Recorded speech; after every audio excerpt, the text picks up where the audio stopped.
तो ये भी ध्यान रहना चाहिए भक्तचरण दास जी, आपके कई मुख्यमंत्री थे, लेकिन गिरफ्तारी आडवाणी जी के रथ यात्रा के दौरान बिहार में लालू जी ने की थी।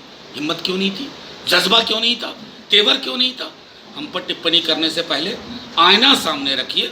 और रही बात गठबंधन धर्म की, हमसे ज़्यादा किसी ने नहीं निभाया है। नमस्कार, न्यूज़ फॉर नेशन देख रहे हैं आप। मैं हूं आपके साथ धीरज सिंह।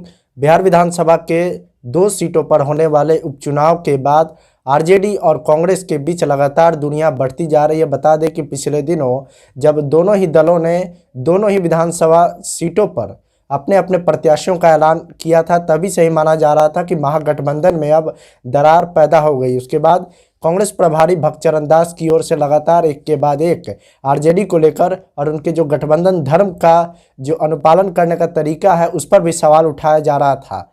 भक्तचरण दास ने पिछले दिनों सवाल उठाते हुए कहा था कि जो कांग्रेस के 19 विधायक हैं, उनके बिना आरजेडी बिहार में कैसे सरकार बना सकती है, अगर बनाती है तो उनका किनका समर्थन प्राप्त है। साफ तौर पर उनका बीजेपी की ओर निशाना था और उनका यहाँ तक कहना था कि उपचुनाव की समाप्ति के बाद बीजेपी और आरजेडी की जो गठबंधन है वो खुलकर सबके सामने आ जाएगी। इसके बाद आज आरजेडी के राज्यसभा सांसद मनोज झा की ओर से इस पर बयान आया है। उन्होंने साफ तौर पे कहा है कि आरजेडी और कांग्रेस के बीच की जो गठबंधन या महागठबंधन का जो धर्म है वो पूरी तरीके से आरजेडी निभा रही है और लगातार जो विधानसभा चुनाव के बाद से जो बैठकों का दौर है, आरजेडी ही लगातार इन सभी बैठकों पर पार्टिसिपेट करती आ रही है। उनका साफ तौर पे कहना है कि कांग्रेस ही गठबंधन धर्म का पालन नहीं कर पा रही है। क्या कुछ कह रहे हैं आरजेडी के राज्यसभा सांसद मनोज झा, छोड़ जाते हैं आपको उनके वीडियो के साथ।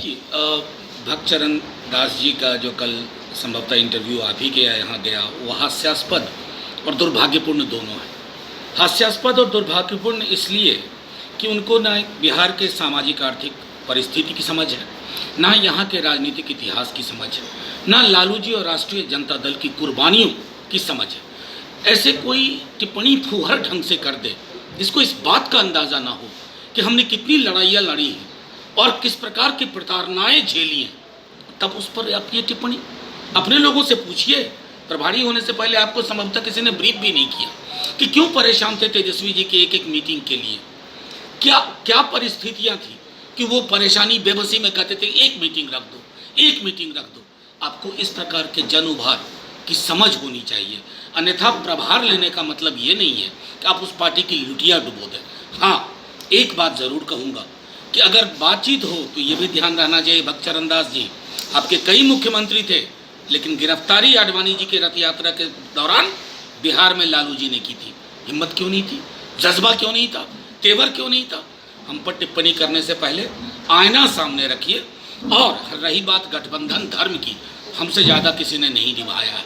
सुख में भी रहे हैं कांग्रेस के साथ, दुख में भी, दुख में ज़्यादा रहे हैं। और अभी गठबंधन धर्म का ध्येय है कि किसी भी प्रकार भाजपा जदयू को शिकस्त देना, और वो हम आपको दे के दिखाएंगे। हाँ, लेकिन इतना आग्रह आपसे पुनः करते हैं, प्रभार लेने से पहले, प्रभारी कहलाने से पहले थोड़ी बहुत यहाँ की समझ रखिए, राजनीति की समझ रखिए। ड्राइंग रूम में बैठ कर के ज़मीनी हकीकत आप नहीं समझ पाएंगे।